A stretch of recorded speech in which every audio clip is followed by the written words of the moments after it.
C'est parti pour une nouvelle analyse. Et aujourd'hui, on s'attaque à un monument, la sourate 36, plus connue sous le nom de Yassine. On ne va pas se contenter de lire un texte ancien, non. On va décortiquer une véritable architecture littéraire et elle est extrêmement complexe. L'objectif, c'est d'examiner sa structure interne, ses arguments thématiques et de comprendre exactement pourquoi ce texte résonne de manière si puissante dans toute la théologie. Bref, on va aborder ça non pas comme un simple document historique, mais comme un système d'idées hyper interconnecté. Alors historiquement et théologiquement, Yassine est très souvent qualifié de cœur de son livre sacré.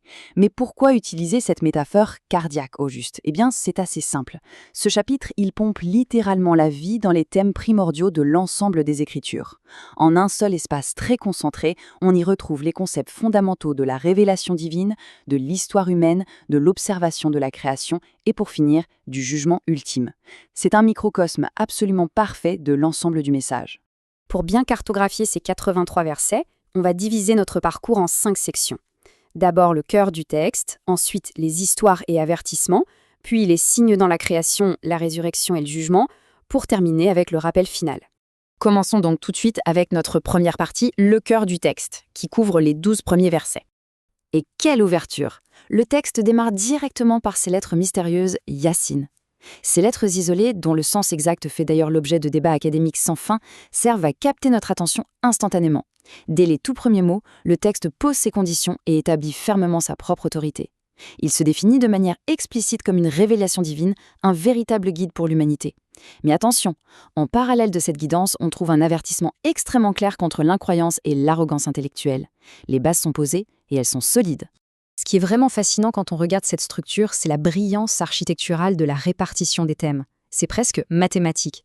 On a 4 piliers de base, la révélation, les histoires, la création et la résurrection, qui soutiennent tout l'édifice. Chaque grand thème occupe un bloc de versets bien spécifique, ce qui crée un rythme interne très précis. En gros, on est guidé d'un concept totalement abstrait vers un exemple concret, puis on passe de l'observation de la nature à la contemplation de la fin des temps. C'est une mécanique de précision. Ce qui nous amène naturellement à notre deuxième partie, histoire et avertissement, qui englobe les versets 13 à 27 et 41 à 54. Ici, l'approche narrative est hyper méthodique. On nous raconte l'histoire de messagers envoyés dans le passé à des peuples spécifiques pour les prévenir de leurs dérives. Et c'est un cycle historique qui se répète inlassablement en 3 phases. Phase 1, l'avertissement divin via les messagers. Phase 2, le rejet humain. Ça survient presque inévitablement, très souvent motivé par l'arrogance ou juste le confort des traditions bien établies. Et enfin, la phase 3, qui illustre la conséquence historique et spirituelle de ce rejet. Et on ne va pas se mentir, le sort de ceux qui refusent le message y est décrit de manière implacable. Toute cette dynamique historique, en fait, elle sert de toile de fond à des leçons morales très concrètes. Le texte nous met face à un contraste saisissant, très objectif, sur le comportement humain. D'un côté, on a l'appel à l'humilité, à la patience, à la foi, des qualités qui poussent à reconnaître les signes divins.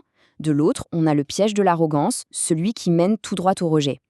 C'est un passage crucial, car il lie de façon indissociable nos choix moraux individuels à leurs conséquences ultimes, tant sur le plan historique que spirituel. Passons maintenant à la 3e section, signes dans la création. À partir du verset 28, on quitte l'histoire humaine pour plonger dans le monde naturel. Et c'est là que ça devient brillant. Le texte se met à utiliser des phénomènes naturels que l'on peut tous observer comme de véritables preuves empiriques. On ne nous demande pas juste d'avoir une foi aveugle. L'argumentation fait directement appel à notre raison. On observe l'alternance du jour et de la nuit, la précision millimétrée des orbites célestes, ou encore ce miracle d'une vie végétale qui jaillit d'une terre complètement morte. Tous ces éléments sont mis en avant pour nous prouver de manière tangible la puissance créatrice qui opère dans l'univers.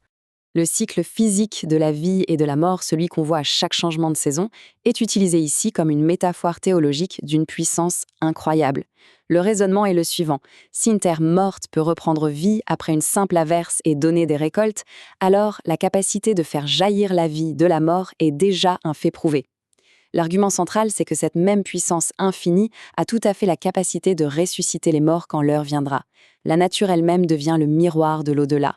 Cette contemplation de la nature prépare parfaitement le terrain pour notre 4e partie, résurrection et jugement, des versets 55 à 72. Dans cette partie de l'analyse, le texte ne laisse absolument aucune place à l'ambiguïté. Chaque âme sera tenue strictement responsable de ses actes. pas d'échappatoire possible. Ce qu'on observe, c'est la mise en évidence d'un équilibre parfait. D'une part, on a des récompenses d'une grande justesse pour les croyants sincères, et d'autre part, des châtiments qui découlent d'une justice divine absolue. Le message de fond est clair comme de l'eau de roche. Cette force supérieure détient un pouvoir total sur le destin de chaque conscience humaine. Et toute cette progression, qu'elle soit historique ou naturelle, nous mène tout droit vers un point culminant, une vision finale éclatante qui boucle l'ensemble de ces 83 versets. Le chemin parcouru depuis ces fameuses lettres mystérieuses du début prend maintenant tout son sens. Ce qui nous amène à notre 5e et dernière section, le rappel final, qui s'étend des versets 73 à 83.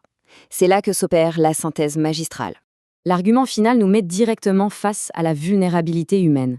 On y trouve un avertissement extrêmement sévère contre l'ingratitude et l'orgueil, qui sont vraiment décrits comme des défauts profondément destructeurs. Mais on y trouve aussi une promesse très lumineuse de salut pour ceux qui abordent les commandements avec sincérité et respect. Finalement, le texte insiste lourdement sur notre dépendance totale envers la création. Nous rappelons que la gratitude, c'est vraiment la clé de voûte de toute cette relation spirituelle. Pour conclure, la résonance de cette structure millénaire est juste frappante. Ce voyage au cœur du texte met en pleine lumière notre quête de sens, la fragilité de la vie qu'on observe dans la nature et le poids absolu de nos conséquences morales. Alors, face à notre monde moderne, un monde souvent dominé par le matérialisme, on est en droit de se poser une question. Comment cet appel si exigeant à l'humilité, à l'observation attentive de la nature et à la responsabilité individuelle peut-il encore éclairer notre condition aujourd'hui ? C'est une réflexion profonde qui nous invite sans aucun doute à creuser encore davantage.